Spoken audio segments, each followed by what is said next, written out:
guys, welcome to Erica's vlog. Will be my labor and delivery story. Today, Arealyus is 3 weeks and 1 day.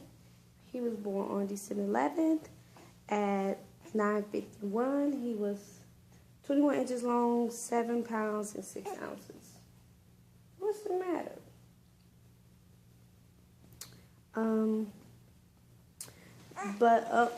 So at 40 weeks, when I got checked Monday, which he was due December 7th. So at 40 weeks, I went in and got checked. My cervix was still closed. They were just a little soft, not a lot, but we wouldn't get nowhere. And so they didn't want to induce me because they said if I was to start an induction, I was more likely to have a C-section because my cervix wasn't favored for it. So a day passed, and then here comes Wednesday. And then Wednesday, my mom came down here already. My mom was already here, but I was just having a lot of pain. I had my mom rubbing my back and everything. And then I just kept leaking. So I called my midwife that night, like at least 11 or something.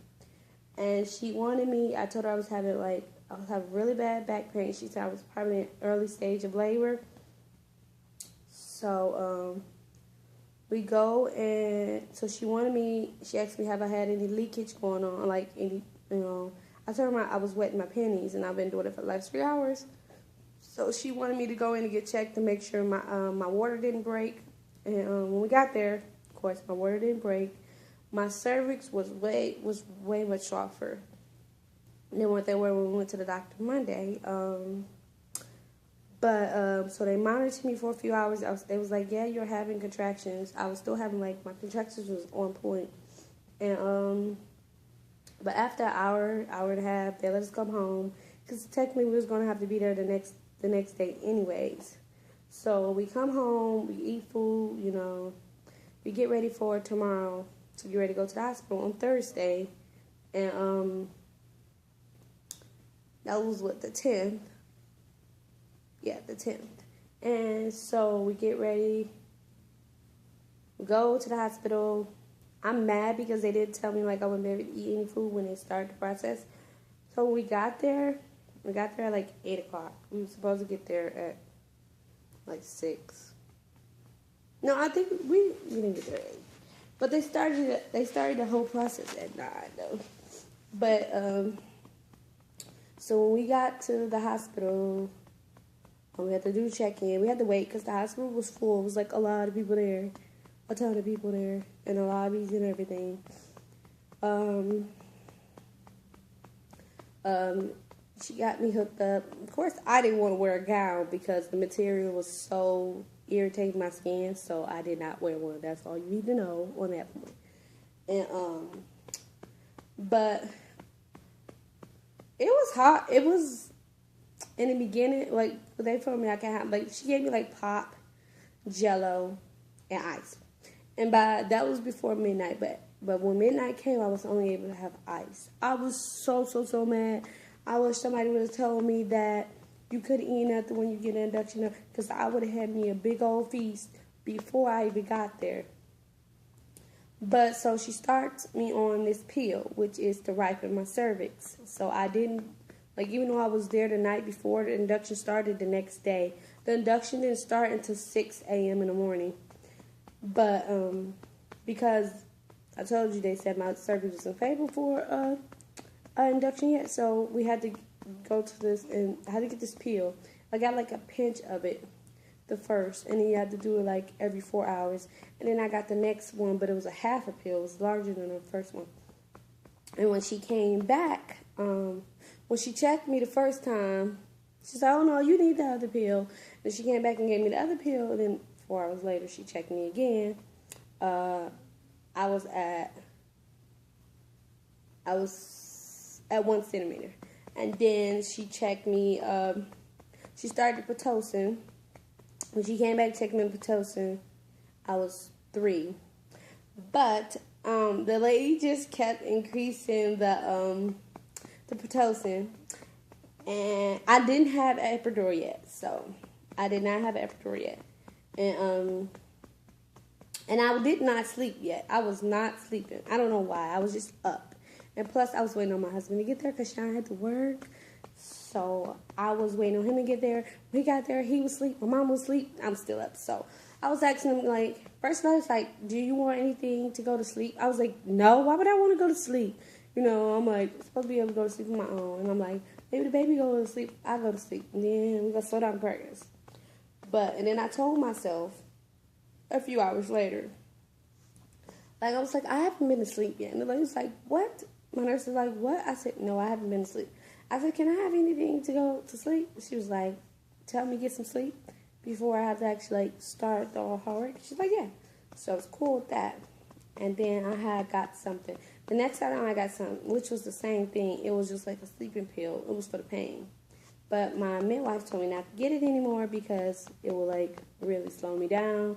Like, we could have had the baby before 9:51, but Mommy decided that she needed something for pain and went to sleep. Of course, he goes to sleep. Whatever I'm getting, he's getting. And the epidural, it was after 19 hours of labor. I was already in 19 hours of labor with no epidural. I only had two things of, one was for, like, me to get some sleep, and then one was for pain, just a little bit. And then the Pitocin, the lady kept increasing it so much that my contractions was coming nonstop. And then she'll come in and say, well, we need them to, like, have a little space. So she come in, so she turned it down and made them have a little space. Then she's like, well, we need them to be constant again.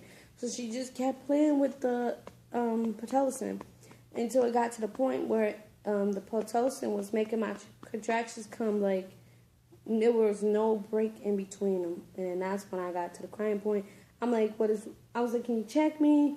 She checked me. She said, you're still at 3. She said, but you're not dilating because I was so balled up. Like, I was not unballing myself. I was like, it was hurting so bad because I wasn't having a break. If I was having a break to breathe through them, then I probably would have had to not have an epidural.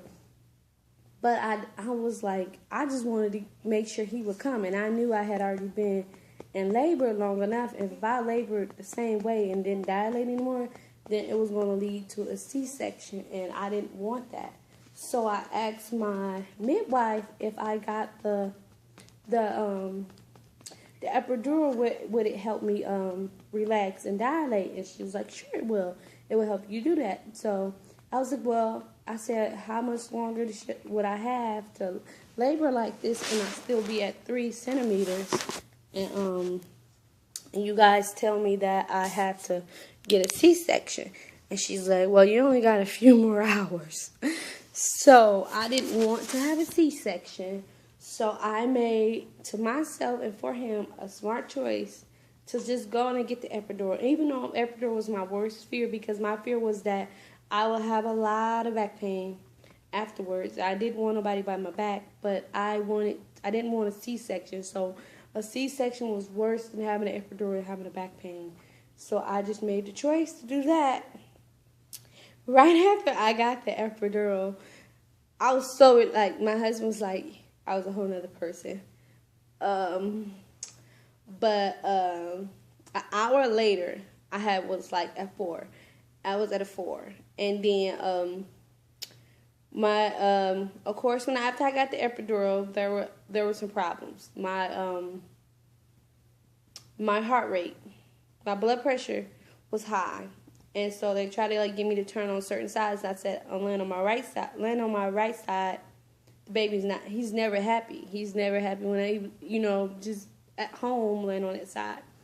And so they were trying to get me to lay on my right side, but it was not working. Like, he was getting, like, his heart rate was going down because he was very upset. So it was like, well, maybe you're right. And then they turned me on my left side, and then his started to calm down. And then my pressure started to come down. And but then again, the Pitocin was still going to help my contractions. Then they gave me a ball to put between my legs. I had to lay on my left side and had a ball between me.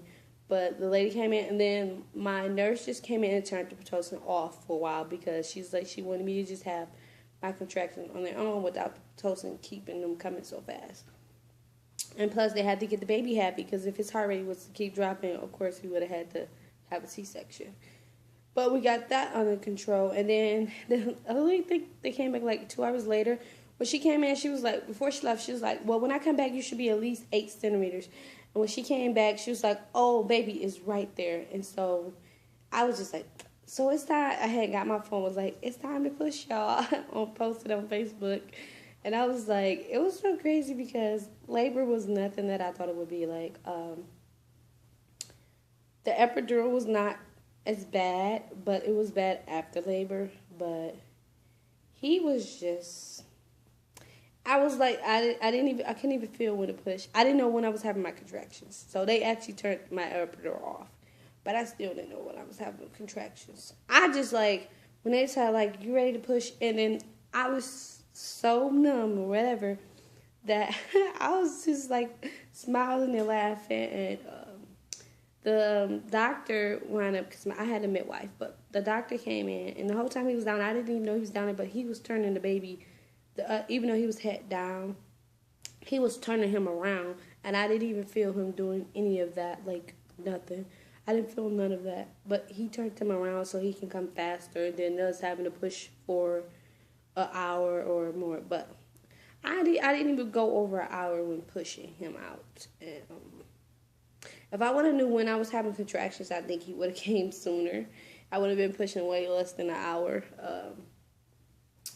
But when he came out, he wasn't even all the way out, and it was like telling me he was looking around. His eyes was wide open. He was just like, just growing.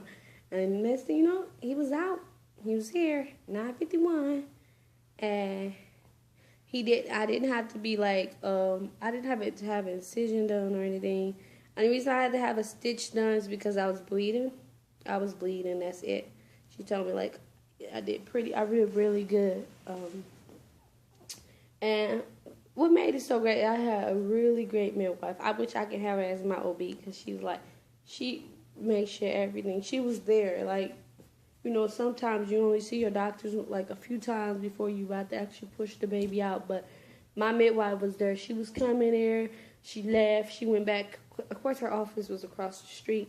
But she sent, like, when she couldn't make it across to put in the monitor on him, she just sent in another doctor to do it for her. But I knew the doctor because he worked at her clinic. So, but other than that, I seen her a lot. She was in there. She was checking on me. She even came and checked on me after I gave birth to him.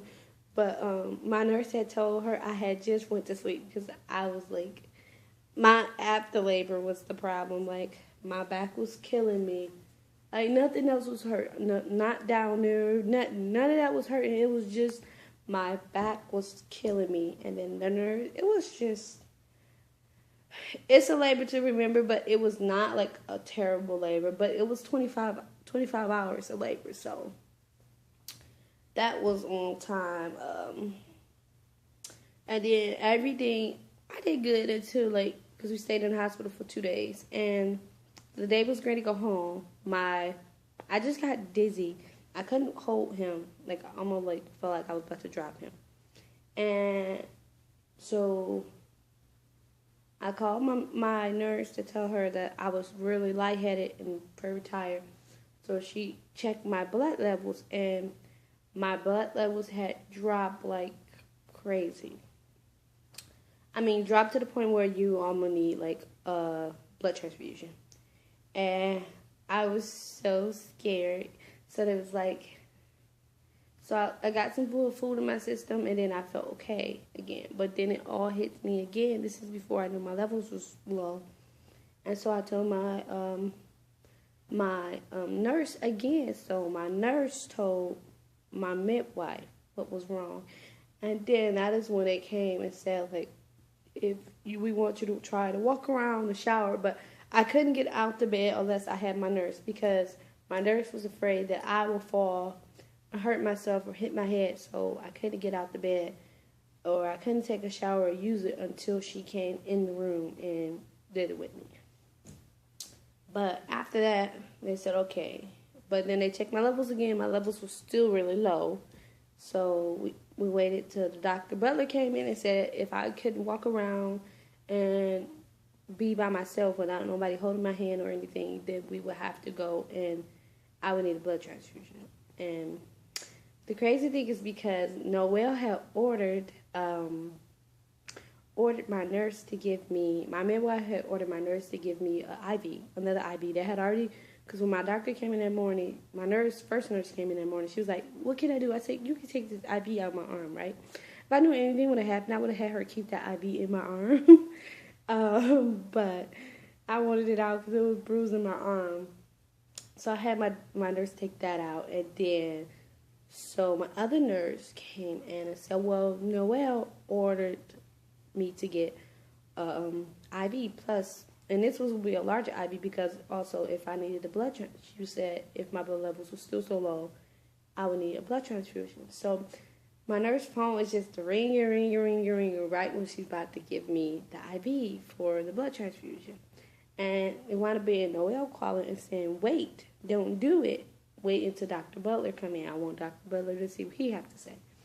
And Dr. Butler said, was the one told me if I wasn't able to walk around on my own and do stuff, then they would have to give me a blood transfusion. But he did make it pretty clear that he wanted me to take in iron pills every day, like nonstop, because because I was not taking them throughout my pregnancy, but he did not want. He said this was a after effect of when I should have been taking them, but I wasn't, and so it led to my blood levels to drop. And plus, I was bleeding a lot after birth, but after he was born, I was pretty fine.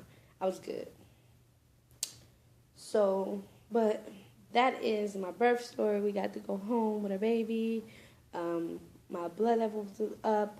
But I am going to do a story on him because we wound up, the day after we came home, we did wind up having to go back to the hospital, to the doctor in the hospital for him because of some stuff. But I will do that video separate. But I just want to tell you guys, I had a great pregnancy. I had a great delivery. 25 hours in hospital. Hey. Well, that's 25 hours of labor. And then I was in hospital for 2 days afterwards. So, but we have baby Arealyus. I'm like, Mommy, what are you doing? I felt like when we went to the doctor, he was 8 pounds and 2 ounces. So, but I think he's close to 9 pounds now. But I just want to thank you guys for watching. Check out my other videos. Thank you very much. Too, I am going to have some more videos, of course, for his first Christmas. Update on him from the hospital and how he's doing and everything. Love you guys. Bye.